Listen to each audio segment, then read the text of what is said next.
Hai Metafox, kembali lagi bersama Metavoice dengan saya Cici Sena Yuniton dan saya Muhammad Rafi Bima Syaputra. Kali ini kami akan membacakan cerita horor dari kalian di Metavoice Special Halloween.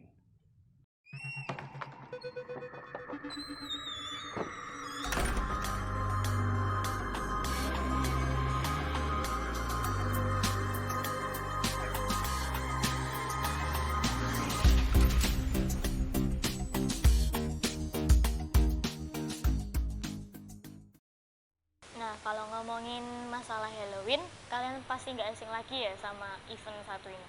Halloween tuh pasti dikaitin sama hal yang creepy, sama yang horor, sama yang thriller. Nah, tim Metavo itu udah ngumpulin cerita dari kalian semua lewat Instagram. Di sini kita bakal bacain cerita-cerita kalian. Seberapa horor sih pengalaman kalian, hidup kalian tuh seberapa horor?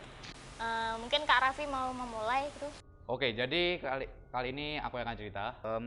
Cerita ini mungkin nggak begitu horor karena kejadiannya di pagi, di hari Minggu waktu aku itu kelas 5 atau kelas 6. Waktu itu aku sama keluarga, adik sama bapak ibu itu kumpul di ruang keluarga sekitaran jam 6 untuk ya ngomong-ngomong biasa kan, habis bangun tidur sarapan ngomong-ngomongan. Habis itu aku, bapak sama adik itu keluar untuk ya cari angin, nama juga pagi-pagi kan hari Minggu, apalagi itu waktu itu masih belum banyak kendaraan. Kalau nggak salah ke SLG atau kemana aku lupa. Waktu kembali jam 7 itu udah pulang lagi, kumpul lagi di ruang keluarga sama ibu sama ya intinya keluarga. Awalnya itu omongan biasa, tiba-tiba ibu saya tuh ngelihat ke meja, dia tuh nunjuk, ya jaketmu jatuh.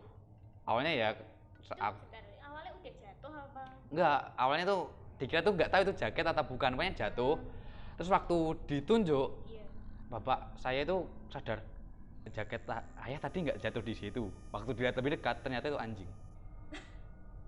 Terus anjing habis itu? Iya, bener-bener sekeluarga kaget sampai bapak saya tuh waktu kaget datengin tuh anjing, terus bilang pakai bahasa Jawa ya, kowe sing ngongkon sopo. Dikira tuh anjing jadi-jadian. Ya soalnya nama juga perumahan itu nggak ada anjing liar tuh nggak ada. Ya mungkin anjing piaraan, cumannya itu anjing kayak warna hitam gitu, anjing hitam sejenis ya semuanya jenis kayak herder atau apa, pokoknya hitam. Anjingnya itu cuma lihat ke kamu doang. Iya, lihat gak melet kan, biasanya anjing kan melet gitu. Iya. Itu diem natapin, waktu dideketin tuh nggak gonggong atau nggak ngancem, tuh nggak diem. Iya. Terus habis itu bapak saya tuh manggil temennya kayak tukang hewan-hewan liar gitu kan, biasanya ular atau apa, ya itu dia manggil. Terus itu ditangkap tuh anjing. Nah waktu ditangkap, besoknya itu kan udah ditangkap posisinya, ya udah tenang dong keluarga. Tapi besok malamnya waktu diikat di rumah temen bapak saya, itu anjingnya tiba-tiba hilang. Benar-benar hilang, udah nggak tahu kemana. Tinggal talinya aja, udah diikat di pohon padahal tiba-tiba hilang. Tapi setelah dibawa ke rumahnya temen nih ayah, kamu itu kayak gonggong gitu? Enggak, Ya ya diem diem aja. sambil ketarik-tarik gitu, nggak jilat, nggak, malah cuma ngeliatin kayak bener-bener kayak anjing jadi-jadian. Ya kaget orang, harusnya kan kalau jalan itu anjing dari depan rumah kan perumahan ya. Iya. Rumah saya kan perumahan lah, itu kalau jalan pun ya harusnya ada yang lihat dong. Itu dateng bener-bener kayak di bawah udah duduk aja, udah duduk di bawah meja gitu, duduk sambil ngeliatin. Padahal waktu kamu bilang tadi kan jalan-jalan ke SLG itu ya? Ya itu nggak Itu ada, kunci padahal. ya nggak kunci, kebuka, cumannya ya Kayak tiba-tiba udah udah ada gitu, kayak nggak ada tanda gitu atau apa, mungkin jalan gitu nggak ada yang sadar. Tiba-tiba langsung muncul duduk nyantui ngeliatin gitu kan, ya kaget. Cumannya waktu hilang itu kan ya sempet kaget, waktu diikat kok hilang di rumah teman bapak saya. Ya udah sih, tapi sampai sekarang udah nggak ada kejadian horor lagi.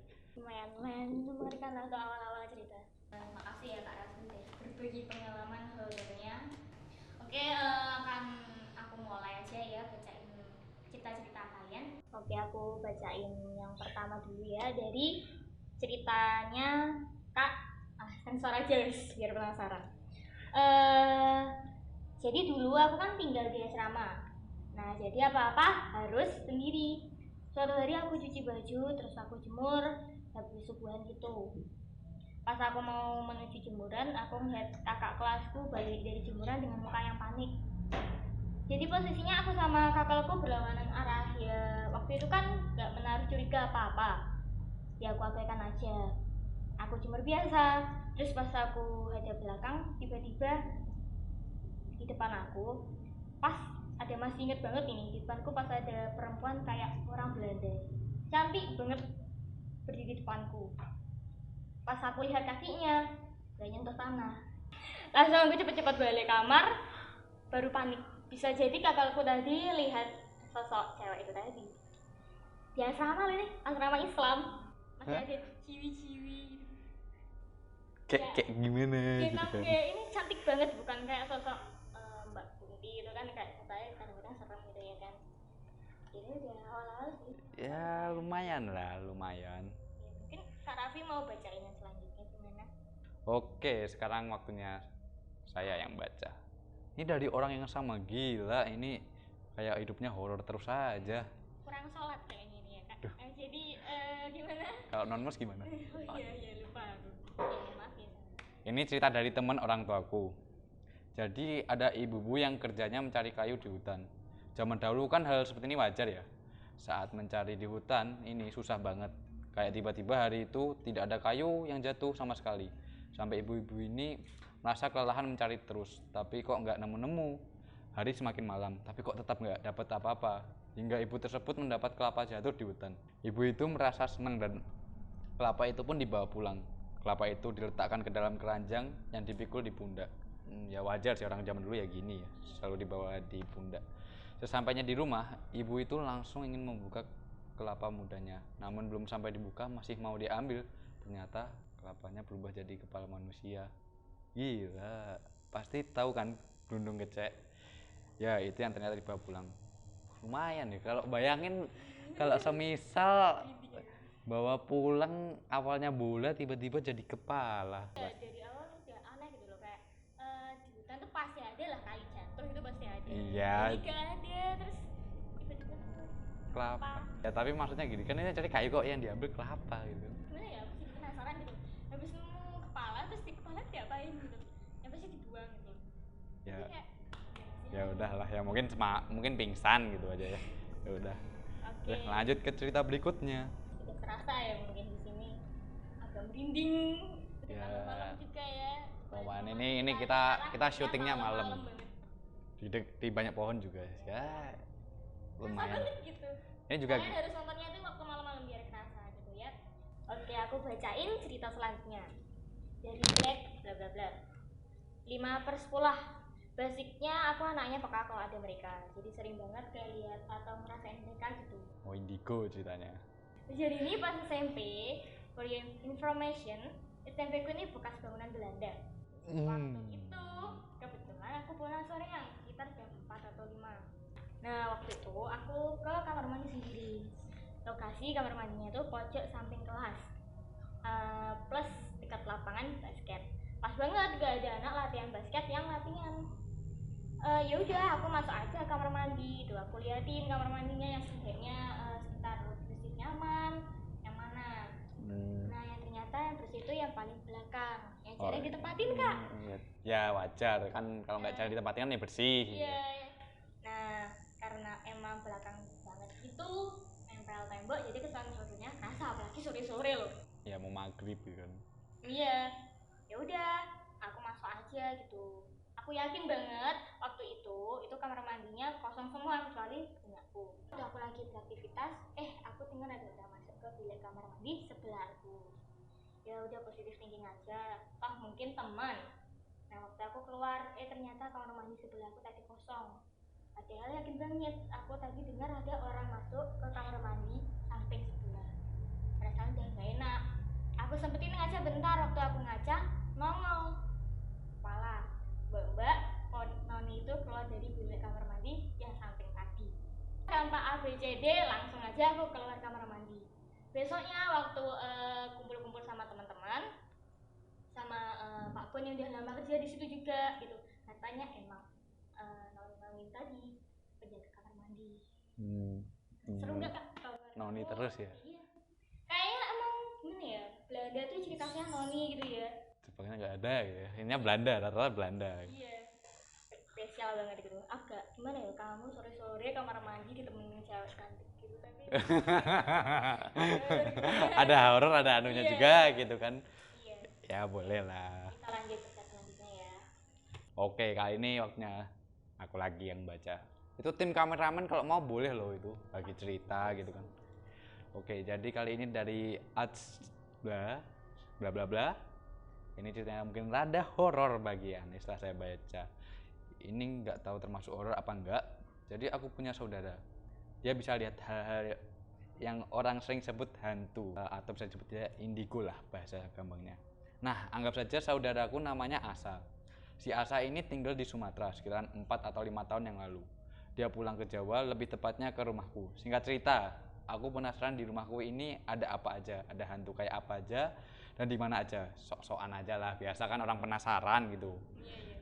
Nah, rumahku ini ada 5 kamar. Mulai tuh lihat-lihat dari kamar yang paling belakang sampai kamar pertama, sampai kamar paling depan. Di kamar pertama ini katanya ini gak ada apa-apa. Lanjut deh ke kamar berikutnya yang kedua. Kamar kedua ini ada di lantai atas dan jarang ditempatin, soalnya kakak aku kuliah. Jadi aku mikir otomatis pasti ada dong. Ternyata malah nggak ada. Lanjut turun lagi ke bawah ke kamar 3 dan 4. Tapi Asa bilang kalau nggak ada apa-apa karena yang terakhir tinggal kamarku. Aku ada feeling kok kayaknya ada ya di kamarku ini.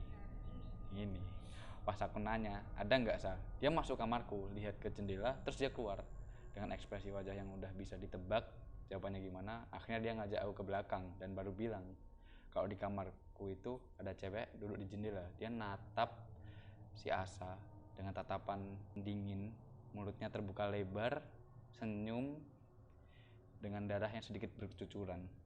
Si cewek ini katanya sering nongkrong pas mulai maghrib, katanya hantu itu ya. Nggak ngapa-ngapain sih sebenarnya, cuman sering iseng ngetok-ngetok jendela. Pantesan ya, namanya juga hantu penasaran. Setiap sekitar jam 9 atau 10 malam ada suara dari jendela. Saya dengar suara itu, aku pasti langsung tidur soalnya takut. Ya wajar sih kalau jam 10 kan ya udah malam, pasti takut lah kalau juga ada suara aneh-aneh. Dan setelah dengar cerita itu, aku beberapa hari nggak berani tidur di kamar. Tapi setelah itu yang biasanya aku sholat pas ngaji di tempat sholat, aku jadi sholat sama ngaji di kamar. Di kamar. Ya, di kamar sih. Ya udah sih gitu aja, sampai sekarang masih sering dengar suara di jendela, tapi tetap positive thinking, mungkin bukan gara-gara itu, bisa jadi angin. Tapi ya siapa tahu Saya yakin sih kalau angin pasti sih. Pasti. Cewek ini tadi lah. Gak mungkin kalau angin. Ya. Itu lumayan sih kayak jadiin alarm kalau misalnya ketak-ketak di Udah 9, tidur, 10. udah waktunya tidur. Oke Ya, boleh lah ceritanya. Boleh, salah. Ya udah, lanjut lagi. Waktunya aku yang cerita dari di bla bla bla. For your information, aku dapat cerita dari temanku sih. Jadi dia punya teman di pondok namanya A. Si A ini suka K-pop itu. Nah biasanya kan kalau K-popers punya foto idolnya kamar. Nah masalahnya foto idolnya ini dibawa ke pondok. Padahal dalam peraturan pondok itu kan nggak boleh bawa barang-barang semacam itu. Tempelin fotonya di lemari bagian dalam. Nah, suatu malam pas dia mau ngambil sesuatu di dalam lemarinya, coba tebak gimana? Tebak kan? Ini dia baca dia otomatis tahu gitu. Ya, udah tau lah, sama kayak kejadian di sini itu foto-foto di tembok kan. Ya, semua mata di foto melirik ke arah dia. Ini ruang ini juga ada foto. Takutnya itu lirik kita dikirim. Takutnya. Langsung buru-buru dia tutup lemarinya. Besok langsung dicopotin, nggak berani lagi dia kayak gitu. Ada lagi nih, tapi temenku yang ngalamin. Jadi waktu itu temenku sama adiknya lagi rebahan di ruang keluarga sambil nonton TV. Kondisinya malam sekitar jam 12-an gitu. Posisi ruangan keluarga sama pintu depan rumah itu dekat. Awalnya temenku sama adiknya main HP kan. Ini orang tuanya ada, cuma lagi nggak di ruang keluarga aja. Nah habis itu ada suara kayak orang jalan. Temanku mikir kalau itu orang yang mau ke rumah itu waktu itu dia nggak sadar kalau udah jam 12. Infonya di sini keluarga mereka tuh sering duduk begadang. Waktu malam sama lagi nih kak, jendela lagi kedengar suara tok tok jendela, tapi pelan gitu. Terus waktu temanku lihat ke depan nggak ada orang. Akhirnya dia sama adiknya lanjut main HP lagi. Belum sampai 5 menit ada suara assalamualaikum. Suara lagi cuma kayak bisikan gitu. Awalnya dia sama adiknya masih linglung, terus baru sadar kalau jam 12 teriak langsung samperin dia orang tuanya.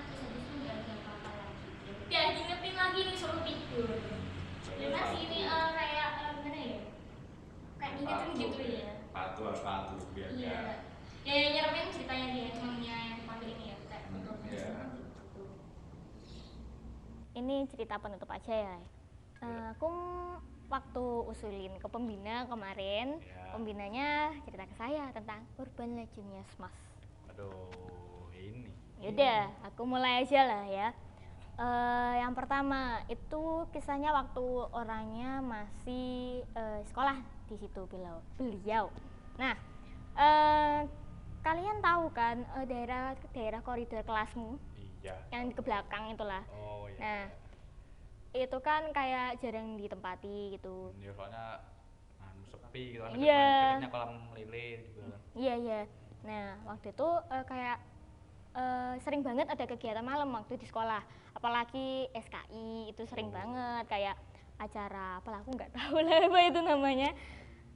Nah, kayak gitu sampai malam. Karena saking banyaknya sering kegiatan di sekolah, otomatis orangnya nyimpen baju di kelasnya ya udah itu kayak kelasmu tadi. Pojok gitu. Iya, pojok banget. Setelah orangnya mau ke sana kok sepi banget ya, otomatis malah sepi banget, tapi kayak udah kerasa gitu loh orangnya jalan ke sana tuh kayak gimana. Waktu jalan ke kelas, jalan tuh ada cewek Mbak Kunti itu lagi berdiri gitu, udah ngeliat dan itu nggak cuma pembina kita yang lihat, teman-teman SKI-nya waktu ke situ juga ngelihat semua, jadi dia stay di situ terus gitu sambil ngeliatin kita sampai malam. Iku yakin bukan baju yang ditinggal? Nggak mungkin, soalnya jelas banget kalau baju itu kayak gimana ya, posisi pembinanya itu di sini, posisi hantunya itu cuma jarak mungkin 1 jangkah, itu kan nggak mungkin kan, mungkin kelihatan jelas itu kalau baju itu apa. Ini beneran hantu kun tuh. Akhirnya pembina saya tuh kembali, gak berani ambil lagi, ngajak temennya putar balik. Nah itu hari pertama Mas Yan. Hari pertama. Hari-hari selanjutnya itu daerah mungkin TU Lab 1 pojokan. Iya yang pojok. Nah iya itu. Sebenarnya tuh jarang banget kayak gitu, soalnya kan emang dilalui banyak orang, jadi otomatis hantu kayak gitu jarang nongol. Tapi ya tetap aja masih ada gitu. Cuma nggak terlalu jelas sih hantunya tuh kayak apa, cuma udah kayak putih-putih, ngawangnya apa toh, lega kayak gitu. Masa ada baju dicantolin di koridor, tengah-tengah koridor, kan nggak mungkin gitu. Yang pasti ya kayak itu juga. Nah, buat informasi, sebenarnya Smash itu punya sumur di zaman dulu. Ya aku kurang tahu sih tempat spesifiknya itu di mana, tapi yang jelas bagian parkir atau belakang gitu. Kayaknya dekatnya kandang gazebo. Nah mungkin daerah itulah. Nah di situ itu sekarang sudah jadi lahan biasa kan, tanah itu tuh ditimbun tanah, katanya ya dibilangin sama penjaganya suruh nimbun, tapi yang nyuruh nimbunku itu malah jadi kena sakit gitu. Kena bala. Iya kena bala ya kayak gitu. Pas ya kita sekolah di Smash, kalian tahu kan Smash itu sekolah awal dikendiri gitu kan ya, berdirinya iya itu otomatis urban legendnya itu banyak. Entah namanya urban legend itu kan kayak gimana ya, belum terjadi tapi mungkin aja gitu. Harusnya itu kita tanya-tanya gitu yang udah lama kerja di situ ya, tapi ya gitulah keterbatasan. Nah ceritanya ini di Labas, kembali lagi ke pembina saya itu katanya di lapangan basket ada tentara yang megang kepalanya sendiri gitu, berdarah gitu, sambil baris megang kepalanya di samping gitu ya, kayak hantu jeruk purut gitulah ya. Yang belum tahu mungkin bisa cari di Google hantu jeruk purut kayak gimana, yang berani lihat. Mungkin kalau editornya mau ya nanti ditunjukkan. Nah ya kayak gitu aja sih, kayak seumpama kalian nginep di sekolah terus malam-malam denger anak baris, jangan, mendingan kayak dihiraukan aja lah, gak usah kepo, ikut-ikutan kepo. Yaudah mungkin sekian dulu dari tim Meta Voice. Saya Cisana Yuniton izin undur diri. Dan saya Muhammad Rafi Masyaputra. Hati-hati kalau kalian nonton sendiri, lihat sekitar kalian, siapa tahu kalian nontonnya nggak sendiri.